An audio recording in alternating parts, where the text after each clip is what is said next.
in favor? Aye. Aye. All opposed? No opposed? Any abstentions?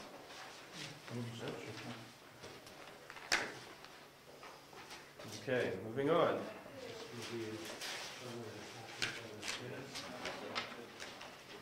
Okay, so the first item of old business is the certification of the zoning ordinance.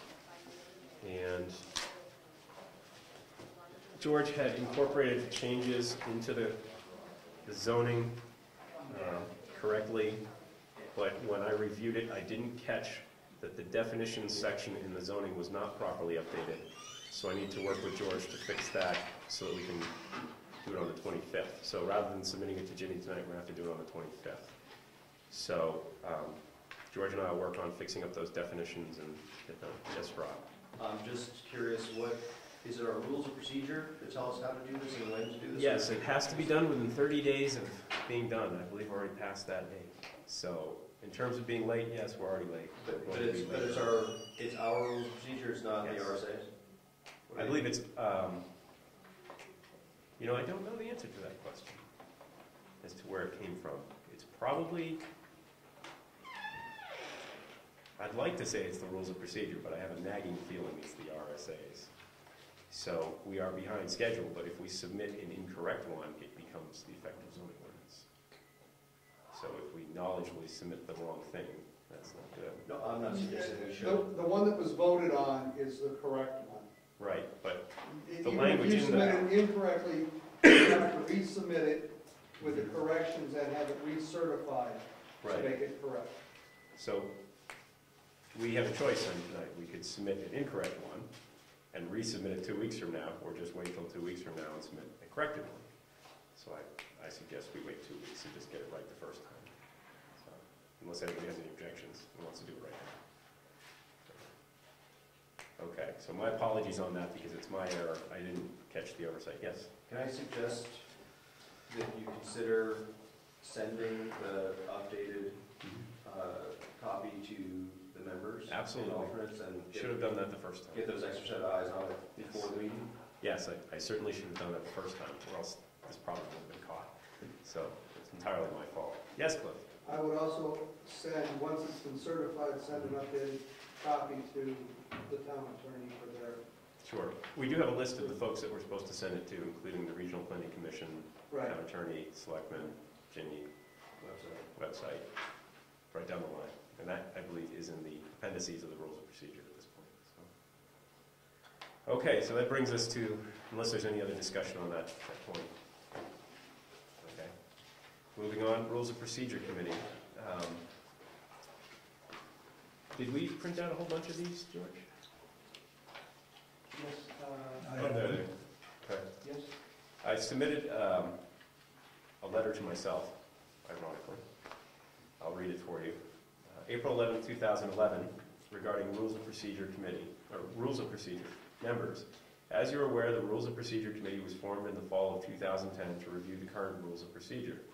The committee evaluated the existing rules, examining all areas of the document and its appendices.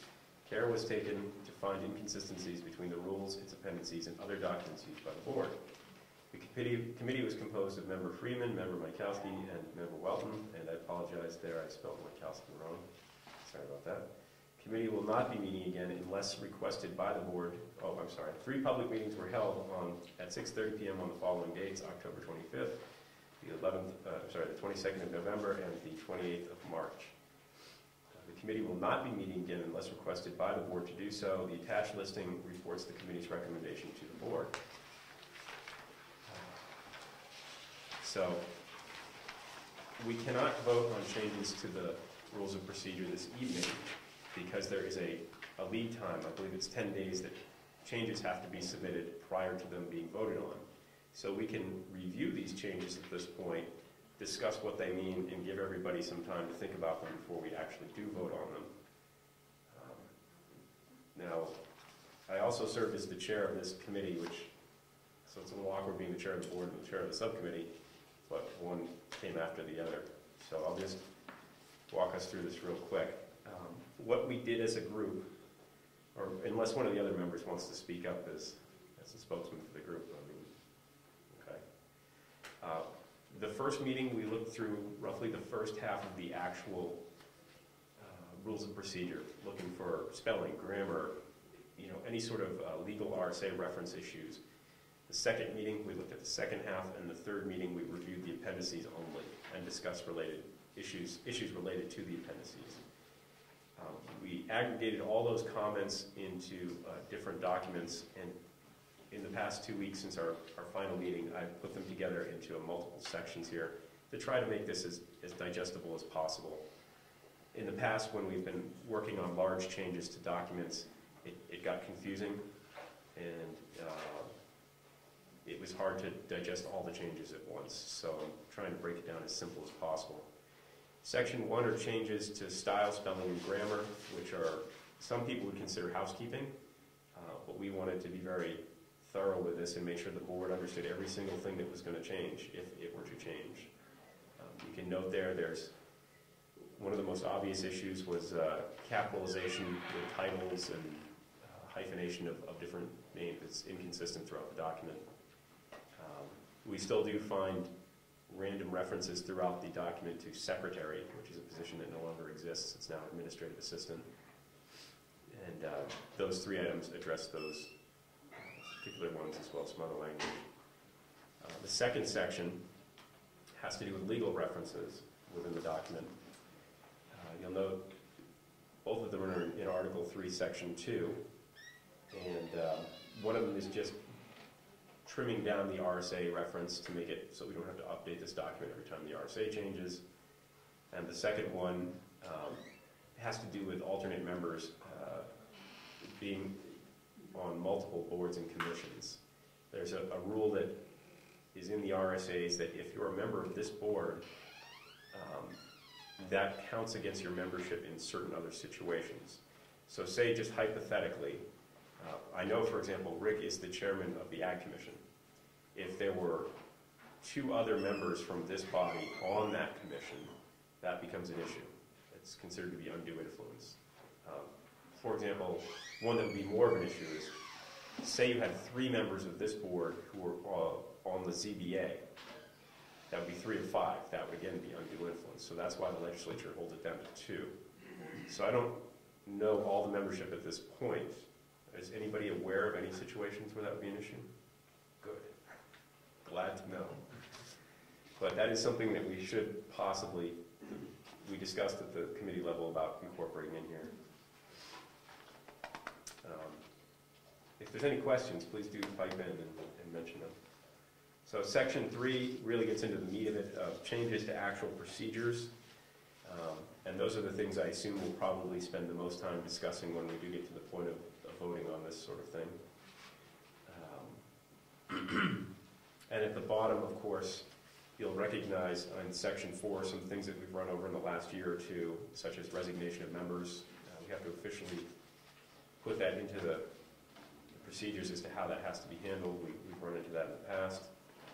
There was one recommendation that the committee is suggesting about requisite experience for being chair or vice chair, that you be on the board for at least 1 year. I have a feeling that one will get debated pretty well.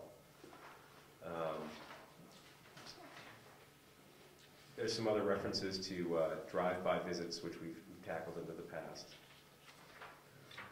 But it's all pretty straightforward and should be easily digestible prior to our next meeting when we can actually vote on this. Are there any questions about this? Do you want to discuss the finer points of this now, or put that off until the next? We can't really vote. We can't vote on it until the next meeting. I don't have a problem discussing it. If you'd like to bring up, if you see something here that it's a bone in your throat and you're concerned about it, please bring it up. And, but I mean, voting on it wouldn't happen tonight. So, but if you'd like to advocate or fight against a particular Can I ask a question? Sure, go ahead. So Section 3, number 1. Let me roll back to that. Yes. Is the intent that when there is an opening on, when a regular member is missing, an elected member is missing for some meeting, and then an alternate sits in their place for a particular topic, is the intent that in a future meeting, if that elected member is not missing, that they would still step down and let the alternate deal with that, or is the intent that if that member happens to be missing again, that you try to get the same alternate on that?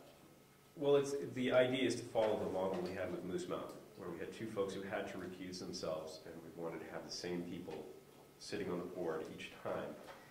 We already have a reference to that in the rules of procedure, but it's not actually an RSA, or it's not well defined. There's a quote from, I can't remember the exact document, about how somebody should be allowed to continue on working in this capacity. My thought is, if we start an application process, definitely, and you have people who have been determined that they cannot participate because of, conflicts of interest, such as being in a butter or having a pecuniary interest, a financial interest that might conflict with the town. When somebody is seated in their place, that person should continue through that process. Right, and that's not the particular use case I'm talking about. I'm talking about if, for some reason, a member were not there when that topic first came up, is the intent of this to make them officially not there for that topic? Well, or I think that's something the board has to decide in this issue. Is if it's a non-substantive issue, I say no. I think that the elected member should be there. But if it's a substantive issue like an application, I believe it should be the other way. And this is not something that we as a subcommittee could determine for the board. This is something that we as a board have to hash out and figure out. So my thought on that would be that if the elected member is there and doesn't have to recuse himself, you don't take him off the board. Right. That under any circumstances. Well, if they have to recuse themselves, which was the case before, right, that's a very they're specific situation. always going to be not there, Right. I mean, I think that if you have to fill a spot, it makes sense to fill it with somebody who has the context. But I don't think we should be booting an elected member off simply because they happen to miss one meeting on that topic. That's just my thought on it. Yeah. I agree with Tom on that. Well, what are the other guys on there? I'm sorry, Rick, didn't mean to butt in. No, I agree with Rob. Elected officials should be sitting. If they're absent, the alternates are here to fill in. But when they return, they should return to the board. Right. Yeah, it should be the obligation of the person who missed the previous meeting or to catch up. Basically, that's what your minutes are for one. Yeah, Second, it's just a general conversation among members. Well, we should have a forum. And we didn't know that we actually discussed this exact objection to it. You're absolutely right, but if somebody, what the main idea was, is we have one alternate in place, we'd like to keep that alternate for a substantial issue, such as a water recusal, that sort of, but we have no intent of trying to take anybody who's elected to a position off the position. Right. So I think that I guess before we, it might be useful to have some specific wording suggested. Right. For this and other things like it, just so that we have something specific to react to. A little more meaty. Okay. Cliff, What exactly does the rules of procedure say at this point? let me grab it for you. It's referenced in a sort of weird sideways fashion. It happened a lot over the last couple of years.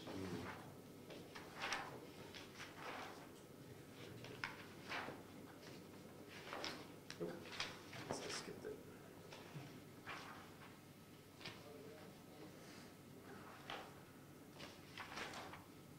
That was section 3.2, wasn't it? By the way, we're depending on you catch I don't know what that says about me. Oh, I'm sure it says something. You don't miss much of it. 3.3. Thank you. Suppose you pay to put your finger on it when you. Oh, of course. There's the alternates. Son of a gun.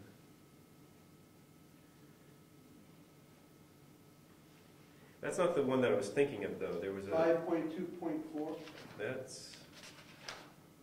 That's the one, yes. 524 reads, as the planning review process often stretches over several meetings, the fact, the, quote, alternate may sit at one meeting or even at a public hearing may not be compelling argument for having the alternate sit during subsequent discussions of the proposal. A rule of common sense would